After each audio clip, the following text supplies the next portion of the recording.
Welcome back, my friends, to the Predictive Playbook. I'm your host, John Ryan. This is the financial markets edition of the Predictive Playbook, where we take the sports betting markets and share the similarities and things that are synchronous between the two with the financial markets of Wall Street and sports betting markets. As always, my co-host Steve Merril joins me, who is a financial wizard in his own right. Welcome to the show, Steve. Hey, John, great to be here as always. And I guest hosted WagerTalk today, and I haven't dug too much into the financial markets today. I had a conference call before that. I got another one right after this. So, it's funny. It's all-star break, right? But it's not slow for me, that's for sure. In fact, I feel like I'm busier today on Tuesday than a normal Tuesday, and I know you do as well. You're still plugging along. And, one of the reasons on WagerTalk today, we did the All-Star Game breakdown tonight, of course, but we have Game 4 of the NBA Finals tomorrow on Wednesday. First time in history that we have a July NBA Finals, so it's not dark tomorrow. Normally the day after the All-Star Game that's the one trivia question. It used to be, what are the 2 days of the year when there's no major sporting event? It was always the day before and after. I don't know if the Home Run Derby qualifies, but there are betting odds. I handicapped it last night, and then it really came down to it's just Wednesday. And now they almost took Thursday off, and they put a Yankee-Red Sox game Thursday, so really not much of a vacation week, to say the least. And then, of course, the financial markets, as you know, are pretty much 24/7 with that 1 hour window every day. So it's a busy week still. It's good. It's good to be busy. Yeah, I agree. I echo those statements for sure. Got the British Open starting on Thursday as well, which is one of my favorite events of the season. And we'll have some information later on this afternoon at Manny's Irish Pub, which is a 4 o'clock Eastern Standard Time start. And already did a show today with Adam Trigger of Top Flight Sports and also sportsmemo.com, of course. He's the $2 guy today, so make sure you get over to Sports Memo. It's in the NBA, so don't wait till tomorrow because it's going to be $39 tomorrow. You can get it now for $2. So, yeah, we had both the $2 guys were on WagerTalk today earlier. We had Nick Borman, who's the $2 guy at WagerTalk.com, and he has a golf package for the British Open, as you mentioned, the Open Championship. I was told yesterday by Andy Lang that it's no longer the British Open. Then Nick said it's been about 15 years now, and that they do not take kindly if you say British Open anymore over there. So the Open Championship in golf. And then, Adam's got the NBA Finals posted early. We actually talked a couple MLB future plays at plus money on both of those. We talked about the Blue Jays and Giants, ways to play that. So WagerTalk TV, the replay is available 24/7 on YouTube on WagerTalk TV. Yeah, and to that point, Jack Nicklaus won 3 Opens. Okay, they were all in Scotland. They were not in England where this one is taking place. And he shot his worst round ever, an 83 at this course, and made the remark after the tournament was over that obviously in England, the further south you go, the further the courses deteriorate in quality. So that's kind of a legendary comment that he made, probably the worst one that he ever made in his life after an event that didn't go so well. But even Jack Nicklaus shot 83, I shot 83 last Sunday. I felt great. Yeah, you realize how good these guys are when they're on a regular country club course and they shoot in the low 60s without breaking a sweat. Yeah. You realize how tough it is for these guys to be shooting 70 or 80 on a pro course. So yeah, it puts it in perspective. Well, another one that's had a tough course here is the BitCoin. And we're steadily, as the chart shows here, maybe I can make it even larger by, there we go. You can see that you're making lower highs. It's basically turned into a triangle now. You have this part of the triangle, and then you have the flat, and then it's like a right triangle.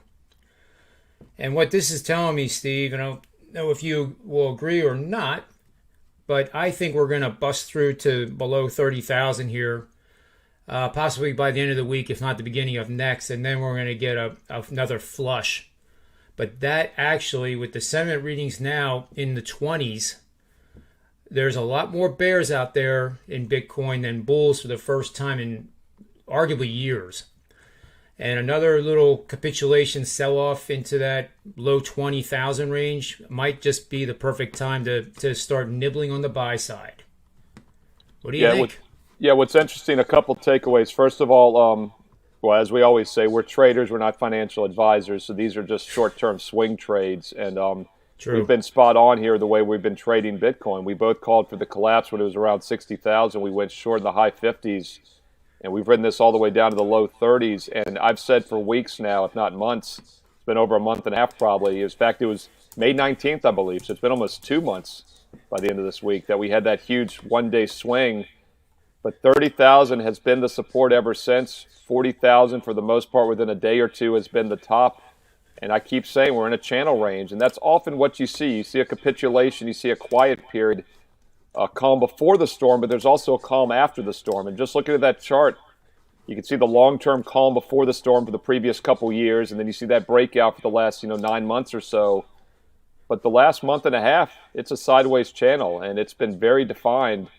40 pretty much the top. We had a 41 or a 42 occasionally. It didn't last for more than a day or so, but the 30, without doubt, has been the floor, has been the support. And all those hard, quick moves down have quickly come back above 30. So there's no doubt that if it breaks 30 and then it holds for a day or two, or even on a close, which we really haven't even seen a close below it, that's a bad sign, because the way you have to look at it now, the way technical analysis works, and people think it's voodoo, it's not. First of all, it's just price action. And the only truth, as you know, John, in all the financial markets is the current price. 30 seconds ago when I started talking, it was no longer the truth because the price has moved since. Now it's the truth. 30 seconds from now will be the new truth. But there's buyers and sellers, and it's a battle. And as you see over the past month or so, it's been a give and take, give and take. And when one of those capitulates, and as you said, it's most likely to the down, then that means the floor is out. And you know what happens when a floor breaks? You fall to the next couple levels pretty fast, whether it be a house or anything else, any other stories. So that's how you have to look at these charts. That's how you and I look at them. And I know that's basic for some people, but for a lot of people that don't use technical analysis like us, that's probably a good explanation, I hope, because it's a floor support at 30, and if it breaks, it usually breaks pretty fast. Yeah, that's very true. That was a daily bar too, and just to describe for those that haven't worked with candlesticks, if it's red on my chart, that means the current price or the close of the previous days is lower than the opening. If it's a green candle, that means it's positive, I guess, like a stoplight. So green is bullish, that means it closed higher than the opening. And if you have candles that are long, that means that the closing level and the high price were pretty much the same, and the opening and the low were pretty much the same. And this one's kind of doing that right now. And between now and the close, who knows what's going to happen? But I wouldn't be surprised if we get closer and closer to that 30,000 mark, just due to the pressure that we're seeing. Yeah, John, something else I want to point out on Bitcoin while we're still talking about it. The big future. Well, first of all, most people are in the cash market. You and I are talking about futures contracts. Right. Mainly on the CME, the Chicago Mercantile Exchange. They're the big one that has most of the commodity contracts. They're the first that had a Bitcoin contract. And by the way, just a little quick history once again. When it started trading 3 years ago or so, the highest price ever was the opening tick that Sunday night. It was right under 20,000, like 19 and some change, or right at 20. Yep. And it never went above that on a close ever again until this past November. About 3 years, it just went down. And that's because it had only been a cash market. There had been no way to short Bitcoin. And once you had a true two-way market, a commodity market, boy, those shorts got in fast. And we really saw it fall for several years, as low as 5,000, I believe, at one point a couple years ago. When it took out that 20 high here back in November, it quickly went to 30 by January 1st. It went to 60 by April. It's now back down to almost 30 again. The low 30s is where it's been trending, as I said, for over a month and a half. So these are key long-term support levels as well. But that CME contract for July, the heavily traded one right now, goes till the end of the month, July 30th. There's a lesser contract that I keep talking about here on the show through the ICE exchange, which is the other big commodity player where they have a lot of the softs. That's where I trade cocoa, coffee, lumber is actually CME, I believe, but cocoa, yep, coffee, all the other ones, orange juice. Those are all traded on the ICE exchange. And they, about a year ago, came out with a Bitcoin contract. The CME, you're getting 5 Bitcoins, so it's very expensive, high margin requirement, especially if you're going short. The ICE exchange, you just get 1 Bitcoin contract, so it's a much more affordable way for people to get in.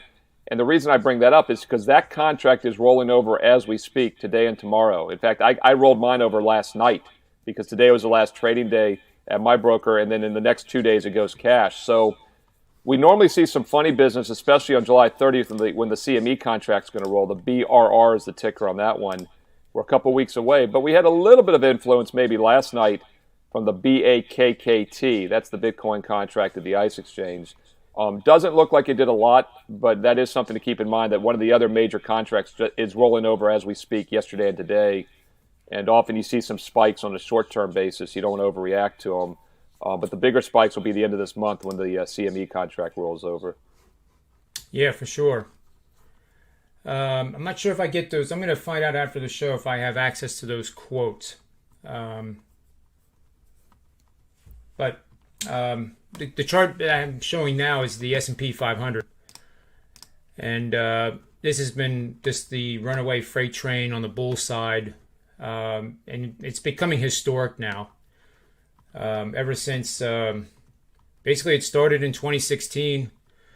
And now that the COVID blip sell-off is looking more and more like exactly that. It was a speed bump and it was quickly absorbed, and tremendous buying came in with the stimulus to everybody. And now we're getting pretty frothy, for lack of a better word. And, I look at Apple every day, Steve, and I look at the PE. I kind of roll my eyes, and I look at Google. Then I look at, if I really want to flip myself out, I look at Amazon, which is basically coming up on a PE closer to 100 than not.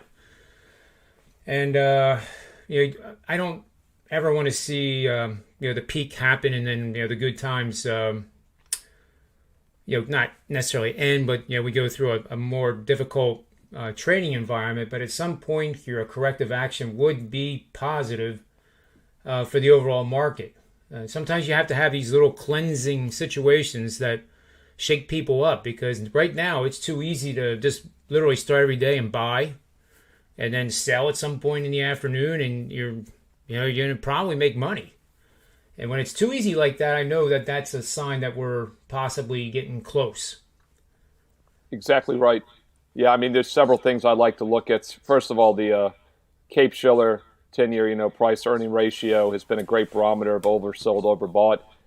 And I heard a great I need to send you the link. You could actually probably put it in the show notes. A great podcast, several podcasts I listened to. But I heard one the other week I meant to send to you, John, is some great analysis about why historically low interest rates don't make a difference. Some other, there's a lot of reasoning behind why you can justify these higher than historical ratios. But throughout history, they've always done that. And they always come back to be pretty accurate. In fact, and then the overbought, under, the sentiment indicators. I know you love sentiment.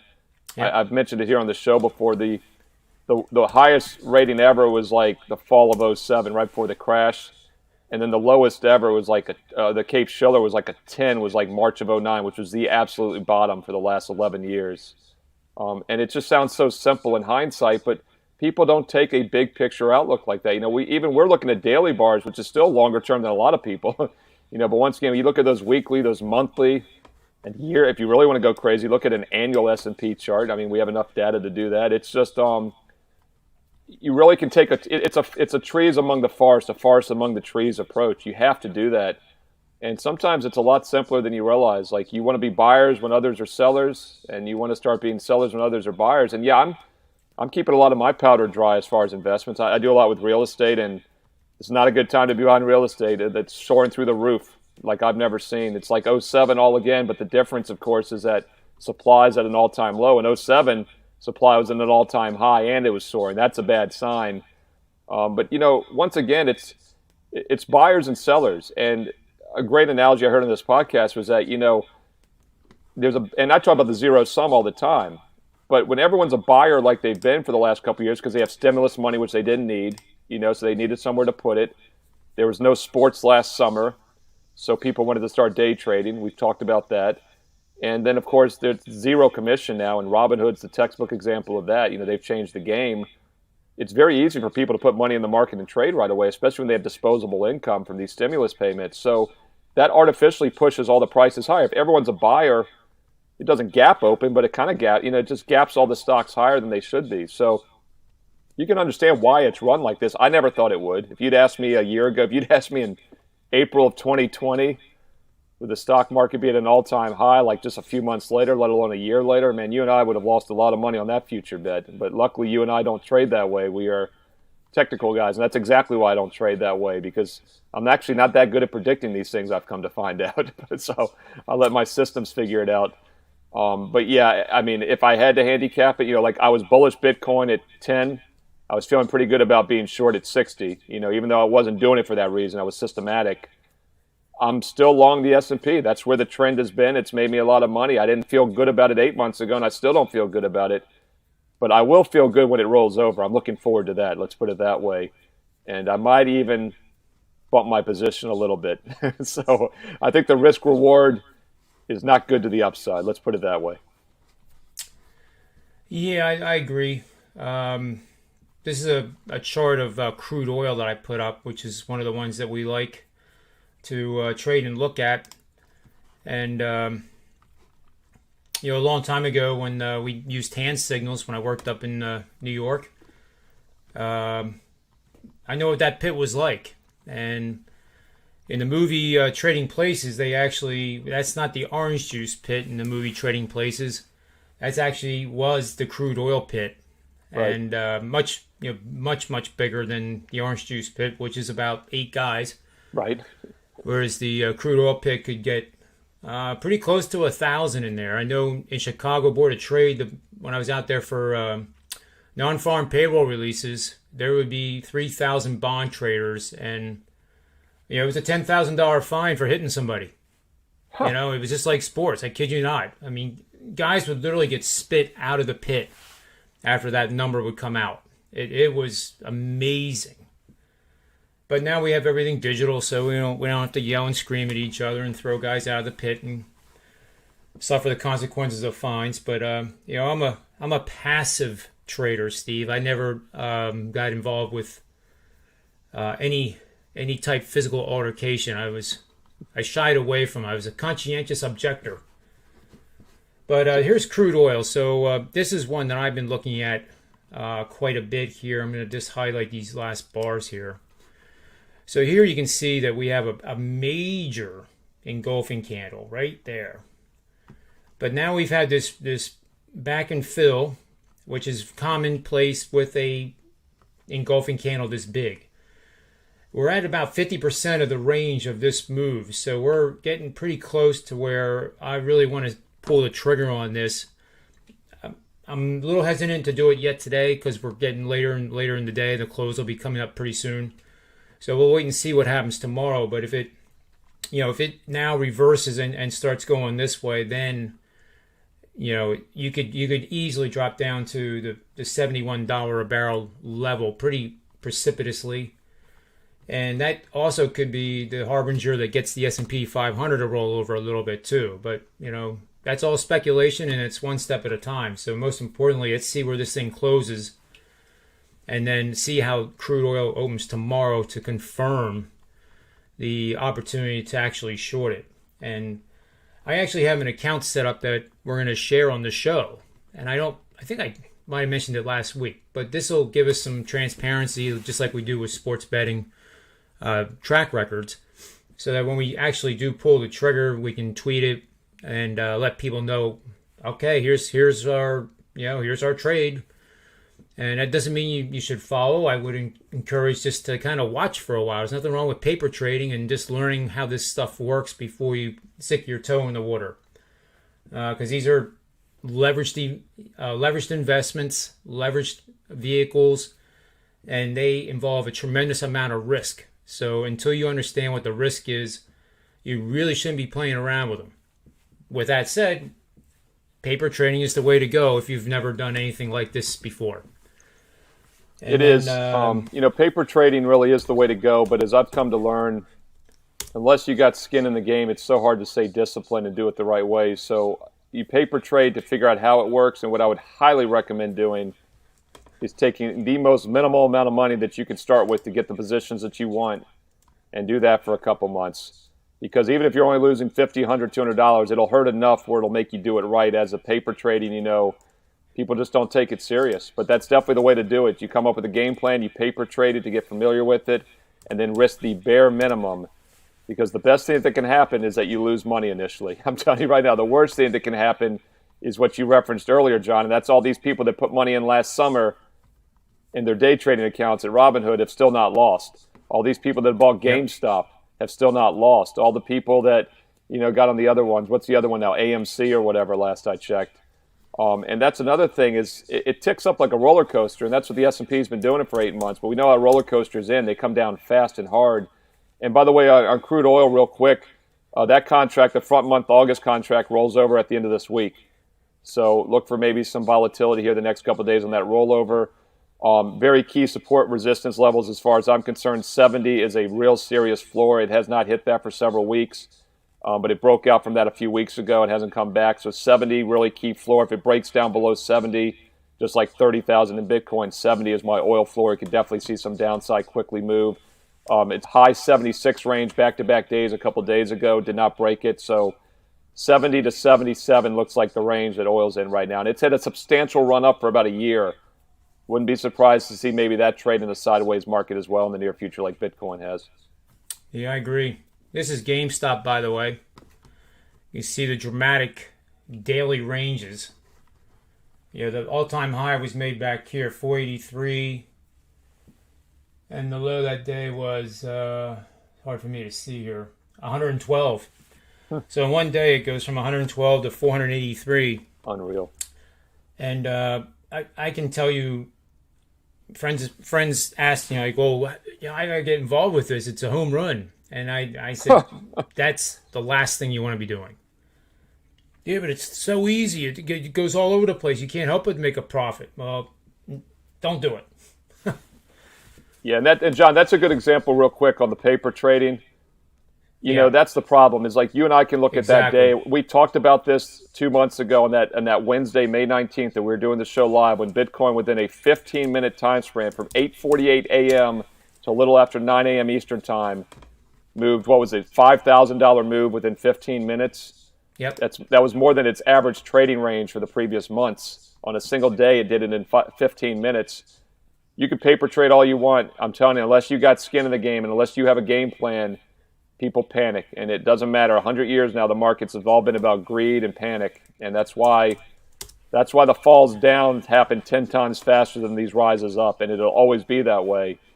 And you got to have a game plan before that moment happens. But yeah, GameStop's a textbook example of that. We talked about it with Bitcoin that day. And when someone says it's easy money or home run, the only word that was missing there from the trifecta was lock or lock of the century. Then you run. You're starting to jog when you hear home run or easy money. Then when you hear lock, you just sprint because that's the final straw. Yeah, agreed.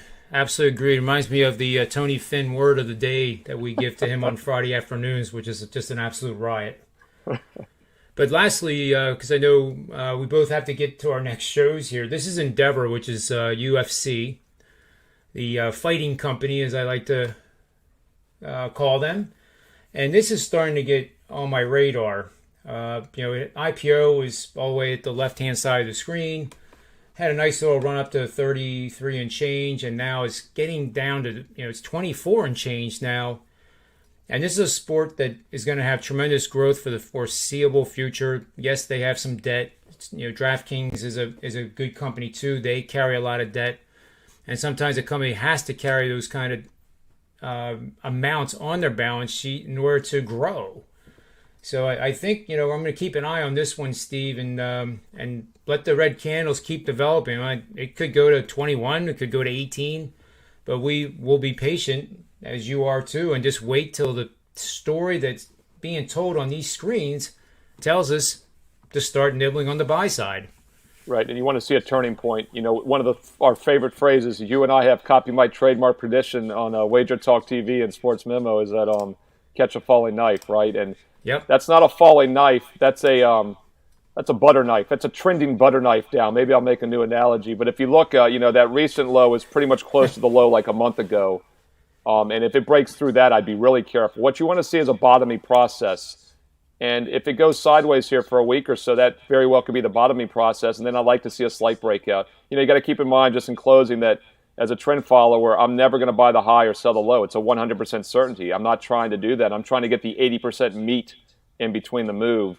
So I'll let that one bottom out. I'll miss 10% to the upside, but I won't risk another 50 or 80% to the downside by doing that, because it does look like it's in a downward trend. But I think at some point there could be some upside, like you said.